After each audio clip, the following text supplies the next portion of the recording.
cute little pop. Ooh. Let's get a little rinse out here. This thing freaking smells like a Sichuan like stir fry, mixed with almost like a seafood boil. I'm gonna kind of Tarantino it for you guys a little bit. The liquid culture. Hey guys, so I know that some of you watching this this is no surprise for you, since some of you watching this are mostly my mom and very, very close friends. My mother-in-law, well, she actually probably doesn't watch these, who knows. But a lot of you probably already know that I have moved. For those of you who don't know, I have moved from Dallas to the Texas wine country down here in the Fredericksburg, Stonewall, High, Johnson City area. And the studio for these films is going to be looking a little bit different than it has in the past. So let's check it out. Huh? We're outside. Beautiful Texas Hill Country weather.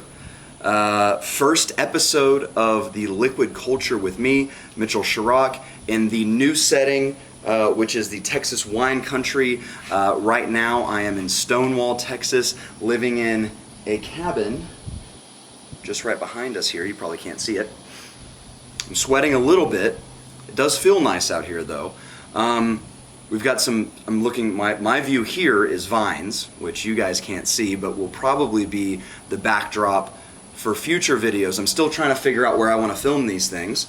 But yeah, so here we are. Big changes, big move for both of us here, working on a couple of projects in this area, and this will continue. The Liquid Culture will continue down here, and excited about it. So as a little homage to my hometown of Dallas, and you guys can read a little bit more about it on the write-up on the site, I'm going to try and keep the video a little bit brief, especially since I'm starting to lose a little bit of light here.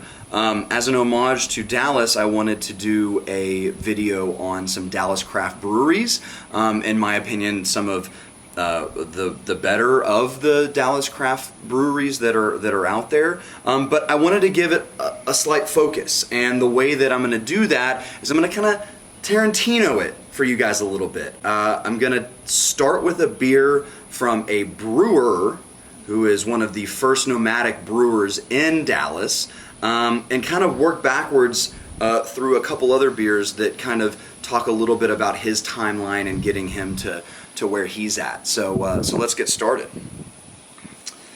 It is July 5th, 2019.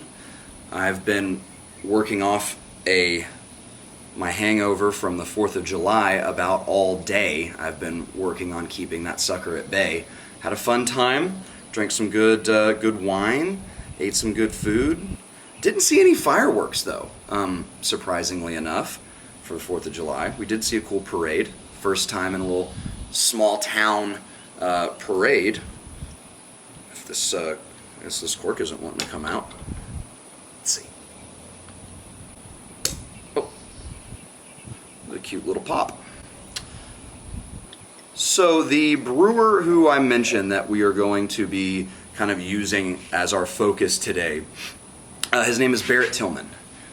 Some of you may or may not be familiar with Barrett. His label, which is Black Man Brewing, is the first beer that I've poured today. So I said I was going to Tarantino this thing for you guys a little bit. So we're starting with Barrett's personal label, Black Man Brewing. He's, like I mentioned, he is one of the first kind of nomadic brewers in Dallas, or at least the first that I was aware of. Nomadic brewing or gypsy brewing is kind of a big deal, especially on the East Coast. A lot of breweries like Stillwater in Maryland. You've got Evil Twin, which is kind of started over in Denmark, but his base of operations now and where he does most of his brewing is in New York, but again, nomadic brewer. And Grimm, which I plan on having a video for those guys here pretty soon, started as a nomadic brewer, but they have recently opened their very own tasting room.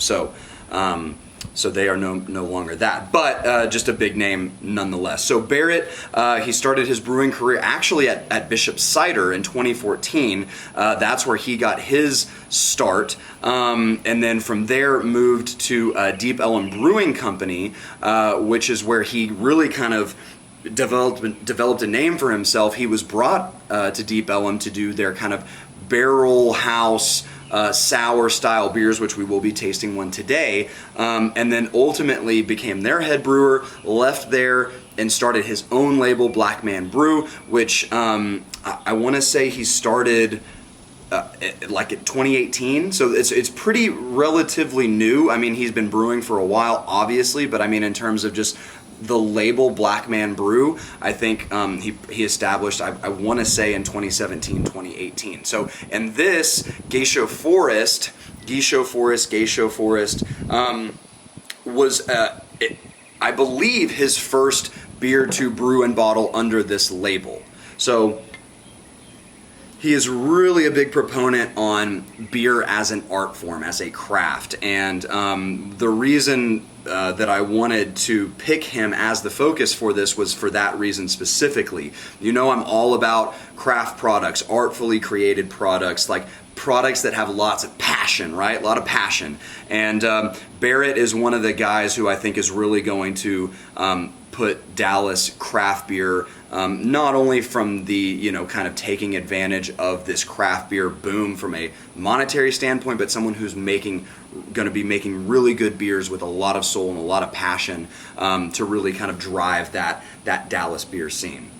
So this beer is a saison, a rustic style saison. It is brewed with the geisho leaves, as well as some cinnamon bark, some hickory wood. It was a beer that Barrett wanted to make that reminded him of a hike he was taking in the woods in Tennessee when he actually decided to make that choice to leave Deep Ellum and venture out on his own. So I think a very apropos beer to begin this video with. So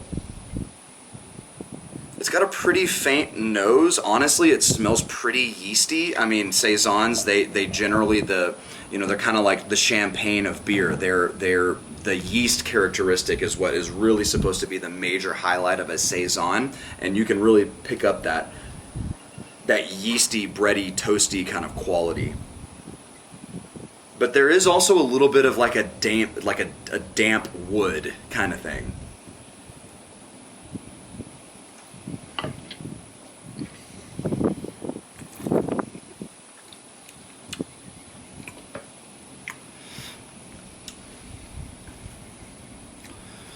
Definitely has that saison characteristic.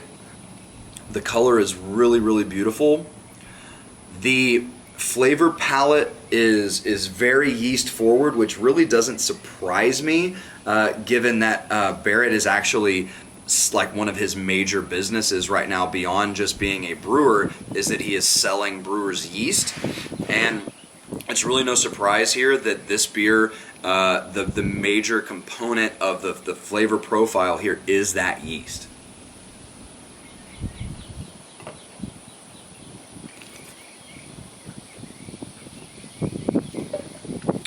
I don't get, maybe I get a little bit of that barky kind of cinnamon on the back of the palate, a little bit, but it's not like an in-your-face cinnamon that you would get on like some kind of like a pumpkin ale or something like that.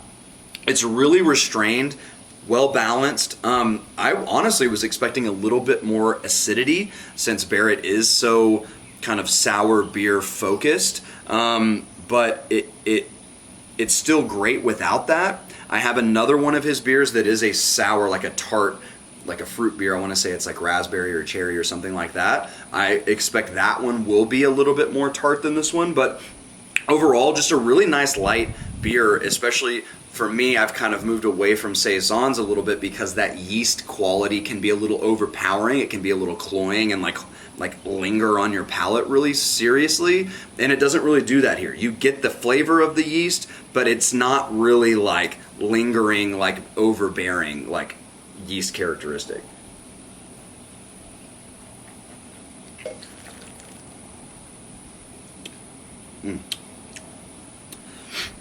It's a good beer. One more time for all you boys and girls out there. And you'll see on the back, which we're about to get to this brewery, bottled at Small Brew Pub. So the next beer, since I did mention that Barrett is a nomadic brewer, the next beer we will be doing is actually the beer that comes from the brewery that he does all of his brewing at, which is Small Brew Pub, again, in Dallas. Ooh. Let's get a little rinse out here. So Small Brew Pub, again, read the write-up to learn a little bit more about Small. It is one of my favorite places in Dallas, not only to get craft beer, but also just to go and eat or hang out or go to an event. I've been to one or two brewery events that they've had, and it's just a really, really cool place. So Small Brew Pub, this is their Black Pepper Pils. This is their, what I would assume they would consider is their like flagship beer. It's a beer that, I mean, you can see, obviously I've got a bottle of it. This was a beer that forever you could really only get at Small Brew Pub. But very recently, I want to say within the last year and a half, they started packaging their products as well as sending their kegs off to bars and restaurants around town. And they just make really, really freaking good beers, guys. Like Black Pepper Pils is an incredible beer, but it's like, honestly, it's one of their kind of their mainstay beers. This isn't even really one of their most like unique craft beers. It's a Pilsner. They make it with a mixture of different actual peppercorns in the I want to say they put them in during the boil, and it just brings this really incredibly like tasty and delicious mouthfeel with this beer. And again, it's just like a flagship beer for those guys. I mean, you can smell, this thing freaking smells like a Sichuan like stir fry mixed with almost like a seafood boil or something like that. Like that's what this beer smells like. It smells like freaking Old Bay seasoning, like Sichuan peppercorns.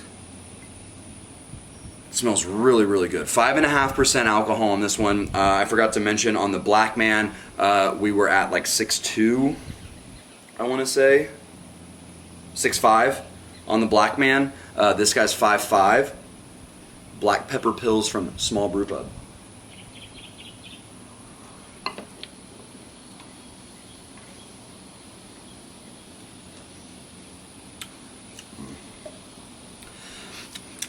It's just a damn tasty beer, guys.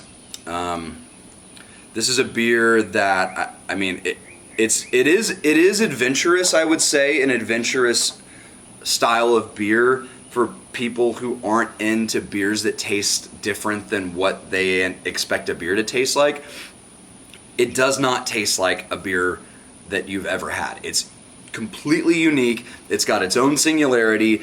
The guys at Small Brew Pub have crafted something here that I'm sure other people could make, but the way that I mean, I've been drinking this beer now for, I want to say 3 years I've been drinking this beer, and it's just as good every time I drink it. It's got a little bit of that, almost like that tingling sensation you get when you eat like Sichuan peppercorns, like Chinese peppercorns, and it gives you that little kind of mouth numbing like kind of tingle. This beer gives you that.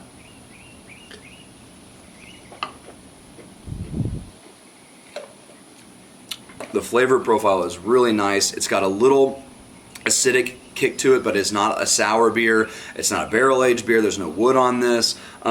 Just really refreshing, light, complex, and totally unique. If you guys out there, if you live in Dallas, if you haven't been to Small Brew Pub, or even if you visit Dallas and you love craft beer and you haven't been to Small Brew Pub, I would highly recommend a visit there, because not only can you get this beer, you can get the Black Man brews. That's where he sells all of his beer. I mean, at least for the most part, that's where I know to go if I want to buy some of Barrett's Black Man Brewing Company beers. That's where I bought this bottle. I bought, obviously, the Black Pepper Pills I bought there.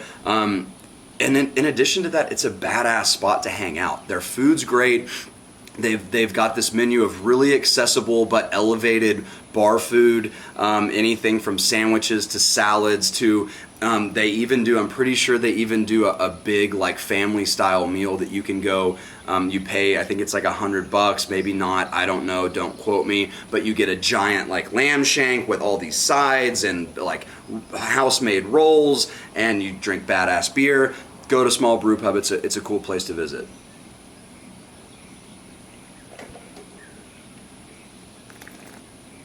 Moving on. So we started with Barrett's beer, his most recent, or not most recent, but his most recent endeavor, I guess one would say, in his own label, Black Man Brewing. We then moved on to a beer from Small Brew Pub, which is the place in which Barrett makes his beers. Now we are moving to a beer in which he was very much involved with and very much responsible for, which is a beer from Deep Ellum Brewing Company. So if you're from Dallas, chances are you've heard of Deep Ellum, and chances are you have had one of their beers. They are the fourth largest craft brewery in the state of Texas, and they distribute their beers all over the state. I don't know if they distribute out of the state, but really their kind of focus is very like approachable, easy drinking, everyday kind of like classic styles. They make their Dallas Blonde, which is a big seller, and they make their IPA, which is another huge seller. This beer, however, is part of their Barrel House series, which was exactly what they hired Barrett to come in and head up. So this is their freak flag. Barrel House series, so this was something they brought Barrett in initially to work on. He ultimately was promoted to head brewer overall, but the Barrel House series is very much a series in which Barrett had a lot to do with. It is their barrel-aged, barrel-conditioned, they would say, line of sour beers that have been soured via inoculation of bacteria, as opposed to their kettle souring method, which they do for their play date. These Barrel House beers are something, again, that Barrett, he incorporated this line of beers into Deep Ellum's lineup to bring something a little bit more artsy, something a little bit more risky that definitely will not sell like a Dallas Blonde or a IPA. It's a beer that takes a little bit of a niche person to want to come in and spend money. I mean, I think this is a $15 bottle of beer, could be even more than that just depending on where you're buying it, but a very niche person wants to buy this beer.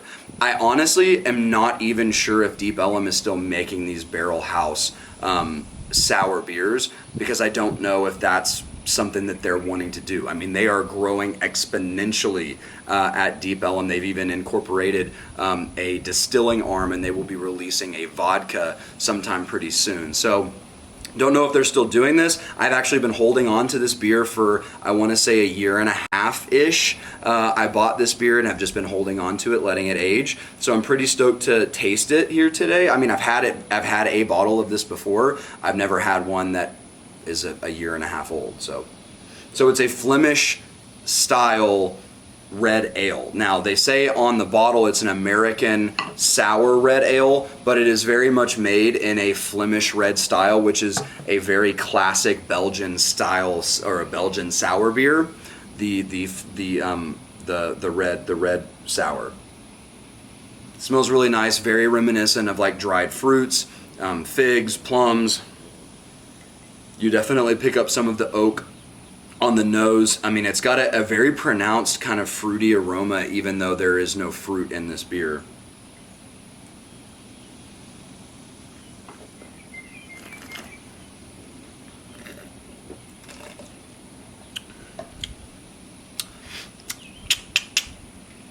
there's that tartness that I was kind of expecting the first beer to have. A lot. I mean, this is no doubt about it a sour beer. I mean, lots of acidity all over the palate. You got it on the sides, on the tip, in the back. A lot of acidity, but a really good version, at least in my opinion, of a Belgian style sour beer done by an American brew house, in that you've got a lot of these really nice complex, and it's like all integrated, good complex flavors and aromas of those like dried fruits. It almost has a smell of those like, if you get like an old fashioned at a bar or at a good bar, they throw those like brandy soaked cherries in there. That's what this thing smells like. It's freaking delicious. All right, guys. Like I said, wanted to keep her short tonight. Those are three of, I would say, of my favorite craft beers, or i.e. brewer, with Barrett here. But small brew pub, Deep Ellum. Deep Ellum, like I said, makes really good sessionable everyday drinkers, canned 6-pack, 12-pack, whatever. And then you've got Small Brew Pub, which is easily one of my favorite places in Dallas to go and eat and drink. And then Barrett doing big things as a nomadic brewer. I think he'll do good things to like bring a good name for craft beer to Dallas, as long as he continues doing what he's doing, putting the passion first, as opposed to the money first. And honestly, kind of the opposite with Deep Ellum. Those guys want to be big time. They want to be really big, and I think they can do the same thing. Further reach, get those beers out there to places that are outside of Texas, and show people that we can do really good craft beer in Texas. That they're doing that as well. So thanks a lot for joining me on the first episode of The Liquid Culture, filmed in the Texas Hill Country and the Texas Wine Country. We got a lot more to come, guys. We got a lot more to come. So we're still in the early stages of this sucker, and we're going to keep it going. So thanks a lot, guys. Happy late 4th of July, and we'll see you next time. Bye-bye.